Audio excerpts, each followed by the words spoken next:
తులసి చెట్టు మొదట్లో సాలగ్రామాన్ని పెట్టి పూజిస్తే ఇంకా లక్ష్మీనారాయణులు నిరంతరం ఆ ఇంట్లో కాపురం ఉంటారు. కాబట్టి వీలున్న వాళ్ళు ఏం చేయాలి, సాలగ్రామమును కూడా ఈ తులసి యొక్క మొదట్లో పెట్టాలి.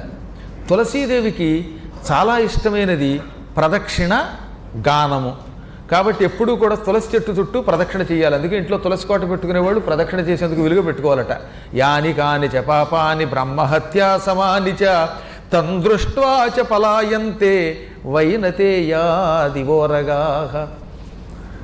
తులసి చుట్టూ ప్రదక్షిణ చేస్తే అప్పుడు మనకి ఎంత లాభమో చెప్పారు. మనం తెలిసి కానీ తెలియక కానీ బ్రహ్మహత్య వంటి మహాపాపాలు చేశాం. ఈ పాపములన్నీ ప్రదక్షిణ చేయగానే తక్షణం పారిపోతాయి మనల్ని వదిలి. ఎలాగా? వైనతేయాత్ ఇవ ఉరగాహ. ఉరగాహ అంటే పాములు. పాములు గరుత్మంతుడు చూస్తూ ఉంటాయా? గరుత్మంతుడు కనబడ్డా ఎగిరి గంతులు